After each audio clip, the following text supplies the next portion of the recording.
नमस्कार, KP news के Karnataka bulletin में आपका स्वागत है। मैं अश्विनी आपके साथ। आइए एक नजर डालते हैं आज के मुख्य समाचारों पर।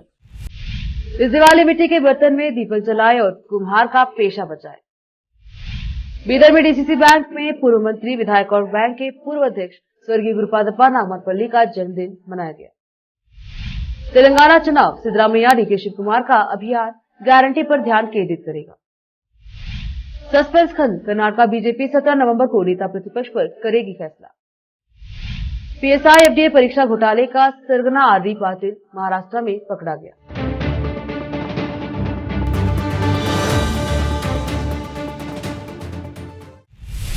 समाचारों का सिलसिला शुरू करते हुए देखते हैं समाचार विस्तार से। पहले समाचार स्थानीय। प्रगति स्वास्थ्य एवं शिक्षा संस्थान के अध्यक्ष श्री अरविंद कुलकर्णी ने लोगों से आह्वान किया कि वे दिवाली पर स्थानीय स्तर पर बने मिट्टी के बर्तन में दीपक जलाएं और कुम्हार के पेशे को जीवित रखें।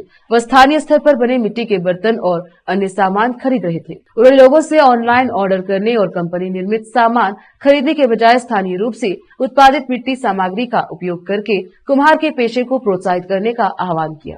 सेवानिवृत्त अधिकारी वीरभद्रप्पा उपिनार के मुताबिक दीपावली रोशनी का त्योहार है और हाल ही के दिनों में प्लास्टिक से बनी चीजों में बल्ब जलाना उचित नहीं है।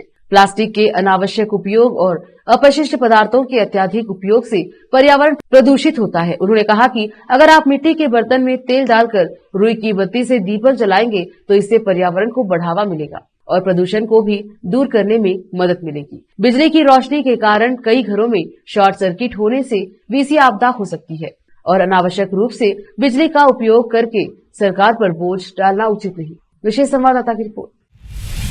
बीदर में डीसीसी बैंक में स्वयं सहायता संघ दिवस के अवसर पर पूर्व मंत्री, विधायक और बैंक के पूर्व अध्यक्ष स्वर्गीय गुरुपादप्पा नागमरपल्ली का जन्मदिन मनाया गया।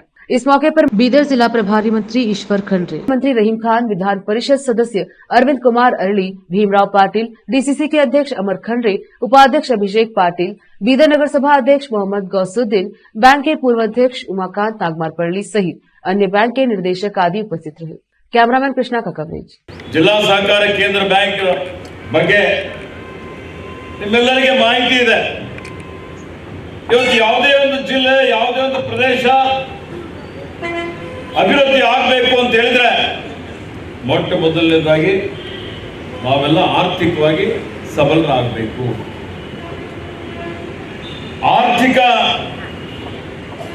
ಇವತ್ತು ನಾವು ಅಭಿವೃದ್ಧಿ ಇದ್ರೆ ಇದೇ ಎಲ್ಲರಿಗೆ ಎಲ್ಲ ಅಭಿವೃದ್ಧಿಗೆ ಮೂಲ। ಹಣನೇ ಇಲ್ಲಂದ್ರೆ ಏನು ಮಾಡಲಿಕ್ಕೆ ಆಗೋದಿಲ್ಲ। ಹೀಗಾಗಿ ಇವತ್ತು ಏನು ಮುಂದುವರೆದಂತ ಪ್ರದೇಶಗಳಿದ್ದಾವೆ, ಬ್ಯಾಂಗ್ಳೂರ್ ಇದೆ, ಮೈಸೂರು ಇದೆ, ಬೇರೆ ಬೇರೆ ಭಾಗ ಇದೆ, ಅವು ನಮಗೆ ಹೋಲಿಕೆ ಮಾಡಿದರೆ ನಮ್ಮ ಕಲ್ಯಾಣ ಕರ್ನಾಟಕ ಈ ಭಾಗಕ್ಕೆ ಏನಾದರೂ ನಾವು ತುಲನೆ ಮಾಡಿದರೆ ಅವರೆಲ್ಲ ಅಭಿವೃದ್ಧಿ ಆಗಿದ್ದಂಥ ಕಾರಣ ಏನಪ್ಪಾ ಅಂತ ಹೇಳಿದ್ರೆ ಆ ಸಂದರ್ಭದಲ್ಲಿ ಖಾಸಗಿ ಬ್ಯಾಂಕ್ಗಳು, ಇವತ್ತೇನು ರಾಷ್ಟ್ರೀಕೃತ ಬ್ಯಾಂಕ್ಗಳಿದ್ದಾವೆ, ಕೆನರಾ ಬ್ಯಾಂಕ್ ಇರ್ಬೋದು, ಸಿಂಡಿಕೇಟ್ ಬ್ಯಾಂಕ್ ಇರ್ಬೋದು, ವಿಜಯ ಬ್ಯಾಂಕ್ ಇರ್ಬೋದು, ಇವೆಲ್ಲ ಬ್ಯಾಂಕ್ಗಳು ಬ್ಯಾಂಗ್ಳೂರಿನಲ್ಲಿ, ಉಡುಪಿಯಲ್ಲಿ, ಬ್ಯಾಂಗ್ಳೂರಿನಲ್ಲಿ, ಮೈಸೂರಿನಲ್ಲಿ ಪ್ರಾರಂಭ ಆದವು।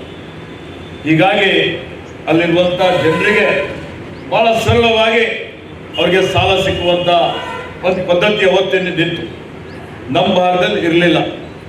ಹೀಗಾಗಿ ಇವತ್ತು ಇದ್ದಂಥದ್ದು ಸುಮಾರು ಇವತ್ತು ಅನೇಕ ರಾಷ್ಟ್ರೀಕೃತ ಬ್ಯಾಂಕ್ಗಳು ಇತ್ತೀಚೆಗೆ ಪ್ರಾರಂಭ ಆಗಿದ್ದಾವೆ। ಸಹಕಾರಿ ಕ್ಷೇತ್ರದಲ್ಲಿ ಇವತ್ತು ಈ ಬ್ಯಾಂಕಿಗೆ ಸುಮಾರು 100 ವರ್ಷದ ಇತಿಹಾಸ ಇದೆ। ಸುಮಾರು 101 ವರ್ಷ 1922ರಲ್ಲಿ ಪ್ರಾರಂಭ ಆಗಿದೆ ಅಂತ ಹೇಳ್ತಾರೆ। ಲೋನ್ ಪೋರ್ಟ್ಫೋಲಿಯೋ ಇದೆ। ಇವಾಗ ನಮ್ಮ ಟಾರ್ಗೆಟ್ ಈ ವರ್ಷ ಈ ಲೋನ್ ಪೋರ್ಟ್ಫೋಲಿಯೋ ಏನಿದೆ ಇದನ್ನು 1,000 ಕೋಟಿ ರೂಪಾಯಿಗೆ ಒಯ್ಯಬೇಕಂತೇಳಿ ನಾವೆಲ್ಲ ಪ್ರಯತ್ನ ಮಾಡ್ತಾ ಇದ್ದೀವಿ। ಇದರಲ್ಲಿ ಎಲ್ಲ ಅಧಿಕಾರಿ ವರ್ಗದವರು ಮತ್ತು ನಮ್ಮ ಬ್ಯಾಂಕಿನ ಆಡಳಿತ ಮಂಡಳಿ ಕೂಡಿ ಕೆಲಸ ಮಾಡುತ್ತೇವೆ। ಮತ್ತು ಇವಾಗಷ್ಟೇ ಸನ್ಮಾನ್ಯ ಶ್ರೀ ಉಮಾಕಾಂತ್ ಸಾಹೇಬರು ಮಾತಾಡಿದರು, ಇವಾಗ ಸರ್ಕಾರ ಮತ್ತು ಸಹಕಾರ ಎರಡೂ ಒಂದೇ ಆಗಿದೆ, ಇದರಲ್ಲಿ ಏನೇ ಡೌಟ್ ಇಲ್ಲ ಉಮಾಕಾಂತ್ ಸಾಹೇಬ್ರೆ। ಈ ಸರ್ತಿ ಸಹಕಾರ ಮತ್ತು ಸರ್ಕಾರ ಒಂದಾಗಿ ಕೆಲಸ ಮಾಡ್ತಾ ಇದ್ದೇವೆ। ಸರ್ಕಾರದವರು ನಮ್ಮ ಅಣ್ಣವರಿದ್ದಾರೆ, ಅವರು ನಮ್ಮ ಹೈಕಮಾಂಡ್, ನಮ್ಮ ಲೀಡರ್ಶಿಪ್ ಅವರೇ ವಹಿಸ್ತಾರೆ। ಮತ್ತು ರೇಣುಕಾಂತ್ ಸಾಹೇಬ್ ಮತ್ತು ಇಲ್ಲಿ ಇಬ್ಬರು MLC ಅವರಿದ್ದಾರೆ, ಅವ್ರ ನೇತೃತ್ವದಲ್ಲೇ ನಾವು ನಮ್ಮ ಬ್ಯಾಂಕಿನ ಮಂಡಳಿ ಕೆಲಸ ಮಾಡಬೇಕಂತ ನಮ್ಮ ಆಸೆ ಅದ. ಪೂರ ಮನ್ಸು ಹಚ್ಚಿ ಎಲ್ಲ ಕೆಲಸ ಮಾಡಿ ಒಂದು ರಿಸಲ್ಟ್ ತರಬೇಕಂತೇಳಿ ನಮ್ಮದು ಭಾವನೆ ಇದೆ. ಅದು ನಾವು ಮಾಡ್ತೀವಿ. ಎಲ್ಲಾದರೂ ಏನಾದರೂ ಇದಾದರೆ ನೀವೆಲ್ಲ ಸಲಹೆಗಳು ಎಲ್ಲ ಕೊಡಬೇಕಂತೇಳಿ. रोकते हैं समाचारों का सिलसिला, लेते हैं छोटा सा ब्रेक।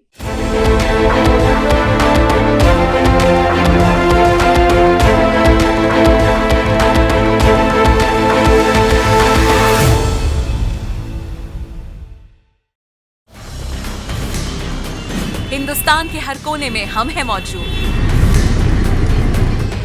24 घंटे हालात पर गहरी नजर, खबरों से जुड़े चुपते सवालात और आपको दिखाता है धार्मिक, सामाजिक, राजनीतिक, लोकल और इंटरनेशनल न्यूज की सबसे बेहतर कवरेज, जो आपको रखती है हर पल बाखबर। देश और दुनिया भर की खबर के लिए देखते रहें KP news 24/7। Noor education trust Bidar की ओर से चलाए जाने वाला Noor MEd and BEd college Bidar, recognised by NCTE Delhi and affiliated to Gulbarga University, Gulbarga. Admission are open for the academic year 2022-23. विशेषज्ञ और सक्षम शिक्षकों द्वारा शिक्षा प्राप्त करने के लिए नूर एमएड एंड बीएड कॉलेज में दाखिला लें और शांत वातावरण में शिक्षा प्राप्त करें। बीदर शहर में बेहतर शिक्षा का एकमात्र केंद्र Noor MEd and BEd college, Shahpur gate, Bidar. Phone numbers 9945283920, 8482221297। Hindustan के हर कोने में हम हैं मौजूद। 24 घंटे हालात पर गहरी नजर, खबरों से जुड़े चुपते सवालात और आपको दिखाता है धार्मिक, सामाजिक, राजनीतिक, लोकल और इंटरनेशनल न्यूज की सबसे बेहतर कवरेज, जो आपको रखती है हर पल बाखबर। देश और दुनिया भर की खबर के लिए देखते रहें केपी न्यूज 24/7।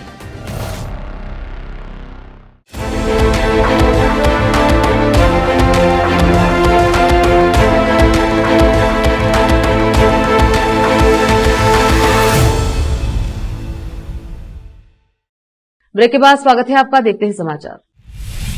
कांग्रेस जो पड़ोसी राज्य तेलंगाना में अपनी जीत का सिलसिला जारी रखने के लिए कड़ी मेहनत कर रही है, पार्टी उम्मीदवारों के प्रचार के लिए कर्नाटक के मुख्यमंत्री, उप मुख्यमंत्री और मंत्रियों सहित अपने शीर्ष नेताओं को तैनात किया है। मुख्यमंत्री सिद्धरामैया, उप मुख्यमंत्री डीके शिवकुमार और कई मंत्रियों और विधायकों ने तेलंगाना के विभिन्न हिस्सों में कांग्रेस उम्मीदवारों के लिए प्रचार किया।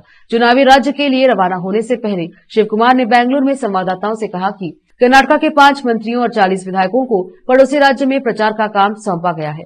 चुनाव से पहले मुख्यमंत्री और उप मुख्यमंत्री की कई बार तेलंगाना का दौरा करने की उम्मीद है। कर्नाटक में 10 मई की चुनाव में जीत के चुनावी राज्यों में पार्टी के मनोबल को बढ़ाने में मदद मिली। तेलंगाना में कर्नाटक के वरिष्ठ कांग्रेस नेता गारंटी योजनाओं के कार्यान्वयन के बारे में बात कर रहे थे, जिनकी चुनाव से पहले मतदाताओं से वादा किया गया था। पार्टी के एक नेता ने कहा कि तेलंगाना में भी कांग्रेस ने 6 गारंटियों की घोषणा की है और मतदाताओं को आश्वासनों को लागू करने की पार्टी की प्रतिबद्धता के बारे में आश्वस्त करना महत्वपूर्ण है। भाजपा के नवनियुक्त प्रदेश अध्यक्ष बीवाई विजेंद्र ने कहा कि वह कर्नाटक विधानसभा में विपक्ष के नेता पर फैसला लेने के लिए 17 नवंबर को भाजपा विधायक दल की बैठक बुलाएंगे। प्रदेश अध्यक्ष के रूप में मेरी नियुक्ति के तुरंत बाद मैंने पार्टी के राष्ट्रीय अध्यक्ष जेपी नड्डा से फोन पर चर्चा की। विपक्ष के नेता का फैसला 17 नवंबर को भाजपा विधायक दल की बैठक में किया जाएगा। केंद्रीय पर्यवेक्षक भी आएंगे और सभी विधायकों की राय लेकर अंतिम निर्णय लिया जाएगा। उन्होंने उन पर विश्वास जताने के लिए नड्डा, केंद्रीय गृह मंत्री अमित शाह और भाजपा महासचिव बीएल संतोष का आभार व्यक्त किया। एक विनम्र कार्यकर्ता के रूप में मैं अत्यंत समर्पण और प्रतिबद्धता के साथ पार्टी की सेवा करने के लिए बेहद सम्मानित महसूस कर रहा हूं। यह हमारे प्रिय लोगों, कार्यकर्ताओं और हमारे महान नेताओं का आशीर्वाद है, जो इस नई भूमिका में मेरी मार्गदर्शन शक्ति के रूप में कार्य करेगा। पुलिस की एक विशेष टीम ने पीएसआई और एफडीए भर्ती घोटाले के सरगना रुद्रगौड़ा पाटिल उर्फ आरडी पाटिल को शुक्रवार दोपहर महाराष्ट्र के सोलापुर के पास से गिरफ्तार किया। टीम रात करीब 8:15 बजे पाटिल को यहां अशोकनगर थाने ले आई और कुछ देर तक पूछताछ की। पुलिस सूत्रों ने बताया कि उसे शुक्रवार रात या शनिवार को यहां एक स्थानीय अदालत के न्यायाधीश के सामने पेश किया। 28 अक्टूबर को इन स्थानों के केंद्रों पर उम्मीदवारों को ब्लूटूथ डिवाइस प्रदान करके एफडीए भर्ती परीक्षा लिखने में मदद करने के लिए पाटिल के खिलाफ अशोकनगर, विश्वविद्यालय, अफजलपुर और यादगीर पुलिस स्टेशनों में एफआईआर दर्ज की गई। सोमवार को कलबुर्गी पहुंचे पाटिल एक किराए के मकान में रह रहे थे। सूचना पर पुलिस उसे पकड़ने के लिए उसके घर पहुंची, लेकिन जब तक पुलिस घर पहुंची तब तक वह भागने में सफल रहा। उनके 2 अनुयायी उसी दिन पाटिल को सोलापुर ले गए। सूत्रों ने बताया कि पुलिस ने गुरुवार को 2 लोगों को गिरफ्तार किया। पाटिल की गिरफ्तारी में देर के लिए राज्य सरकार और पुलिस विभाग की व्यापक आलोचना हुई। वक्त एक और छोटे से ब्रेक का, जल्द लौटेंगे ब्रेक के बाद।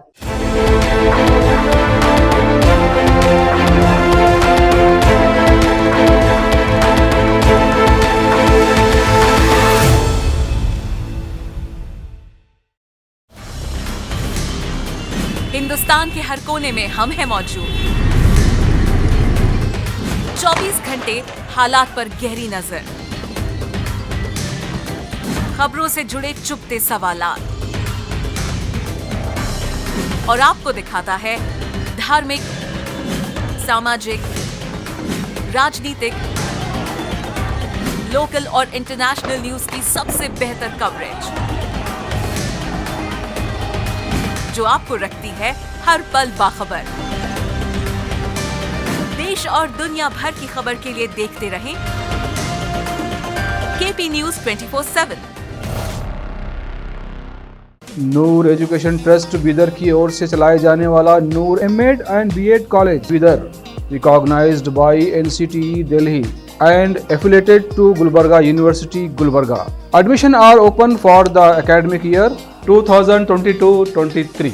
विशेषज्ञ और सक्षम शिक्षकों द्वारा शिक्षा प्राप्त करने के लिए नूर एमएड एंड बीएड कॉलेज में दाखिला लें और शांत वातावरण में शिक्षा प्राप्त करें।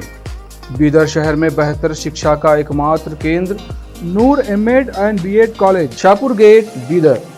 Phone numbers 9945283920, 8482221297।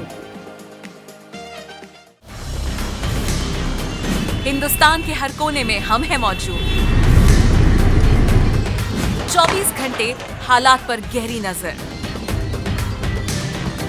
खबरों से जुड़े चुपते सवालात और आपको दिखाता है धार्मिक, सामाजिक, राजनीतिक, लोकल और इंटरनेशनल न्यूज की सबसे बेहतर कवरेज, जो आपको रखती है हर पल बाखबर। देश और दुनिया भर की खबर के लिए देखते रहें केपी न्यूज 24/7।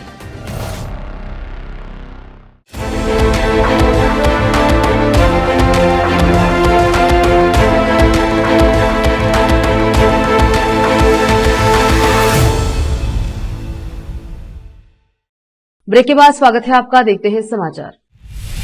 राजस्व मंत्री कृष्णा बैरेगौड़ा ने अधिकारियों को दिसंबर तक अपने विभाग से संबंधित सभी फाइलें ऑनलाइन अपलोड करने का निर्देश दिया। विभाग ने इस प्रक्रिया में मदद के लिए सभी तालुकों में ई ऑफिस शुरू किया है। इसके साथ हम हर स्तर पर लंबित फाइलों की जांच कर सकते हैं और समय पर मंजूरी नहीं मिलने पर अधिकारियों को नोटिस जारी कर सकते हैं। यह पारदर्शिता बनाए रखने के लिए दिसंबर तक सभी फाइलें ऑनलाइन होनी होंगी। राज्य भर के अधिकारियों के साथ एक दिवसीय समीक्षा बैठक करने के बाद उन्होंने कहा कि राजस्व अदालतों में हजारों मामले लंबित हैं, जिनमें तहसीलदार और एसी भी शामिल हैं। मामलों का निपटारा जनवरी तक किया जाना चाहिए। उल्लंघन होने पर नोटिस जारी किए जाएंगे।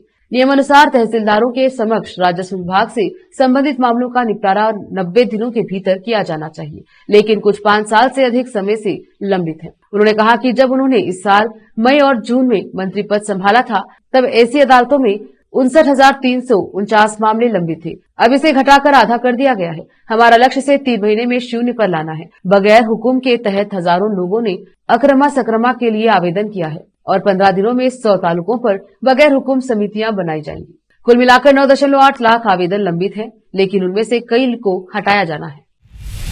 उप मुख्यमंत्री डीके शिवकुमार ने कहा कि उन्होंने अधिकारियों को मेट्रो को बिदादी एक विस्तारित करने के लिए एक विस्तृत परियोजना रिपोर्ट डीपीआर तैयार करने का निर्देश दिया है। उन्होंने यह भी घोषणा की कि ग्रेटर बैंगलोर बिदादी योजना प्राधिकरण को रद्द करके इसे ग्रेटर बैंगलोर विकास प्राधिकरण में परिवर्तित करने का आदेश जारी किया गया है। बिदादी में टोयोटा किर्लोस्कर परिसर में एक प्रशिक्षण केंद्र का उद्घाटन करने के बाद शिव कुमार ने कहा, बिदादी औद्योगिक क्षेत्र में 1 लाख से अधिक लोग काम कर रहे हैं। अपने आवागमन को आसान बनाने के लिए विधायकों और सांसदों ने मेट्रो परियोजना को बिदादी तक बढ़ाने का अनुरोध किया था। इसलिए मैंने BMRCL से प्रोजेक्ट रिपोर्ट तैयार करने को कहा है।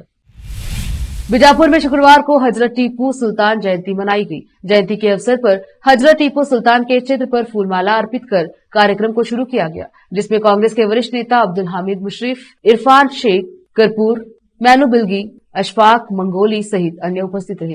बीजापुर से फेरोज शेख की रिपोर्ट। टीपू सुल्तान शहीद रहमतुल्लाह का जयंती है। टीपू सुल्तान एक बात कहते हैं, एक अपने बच्चे गिरोह रखो, देश को बचाए।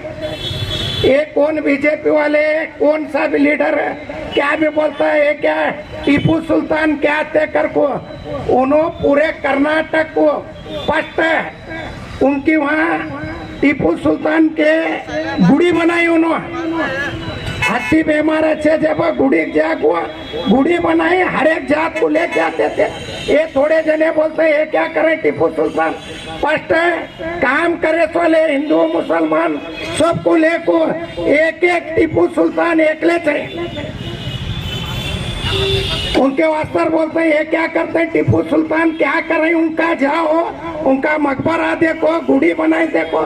एक कावेरी डैम को फर्स्ट डैम बनाने का करे तो पत्थर भी उन्होंने भाई वाले टीपू सुल्तान है। सरकार ने हाल ही में घोषणा की कि निर्माण श्रमिकों के बच्चों के लिए छात्रवृत्ति में कटौती की जाएगी, जबकि श्रम विभाग ने अपर्याप्त धन का हवाला दिया है। छात्रों और विशेषज्ञों ने इस कदम पर असंतोष व्यक्त किया। हितधारकों को चिंता है कि इस कदम के परिणाम स्वरूप हाशिए पर रहने वाले समुदाय से कम नामांकन हो सकता है, जिससे वे गुणवत्तापूर्ण शिक्षा से वंचित हो सकते हैं। डेटा से पता चलता है कि श्रम विभाग को वर्ष 2022-23 के लिए 13 लाख से अधिक आवेदन प्राप्त हुए और 7 लाख छात्रों को लाभार्थियों के रूप में पहचाना गया। विभाग ने स्कूल स्तर से लेकर उच्च शिक्षण संस्थानों तक छात्रवृत्ति राशि में 80 से 85% की कटौती करने का निर्णय लिया। इंजीनियरिंग या मेडिकल और अन्य मास्टर्स की पढ़ाई करने वाले छात्रों पर सबसे ज्यादा मार पड़ेगी। MBBS छात्रों को सालाना 60,000 रूपये मिलते थे, जो अब घटकर केवल 11,000 रूपये हो जाएंगे और PG छात्रों की राशि 35,000 रूपये से घटकर 10,000 रूपये आ गई है। फिर से एक नजर आज के मुख्य समाचारों पर। इस दिवाली मिट्टी के बर्तन में दीपक जलाए और कुम्हार का पेशा बचाए। बीदर में DCC बैंक में पूर्व मंत्री, विधायक और बैंक के पूर्व अध्यक्ष स्वर्गीय गुरुपादप्पा नागमपल्ली का जन्मदिन मनाया गया। तेलंगाना चुनाव, सिद्धरामैया DK शिव कुमार का अभियान गारंटी पर ध्यान केंद्रित करेगा। सस्पेंस खत्म, कर्नाटक बीजेपी 17 नवंबर को नेता प्रतिपक्ष पर करेगी फैसला। PSI FDA परीक्षा घोटाले का सरगना RD पाटिल महाराष्ट्र में पकड़ा गया।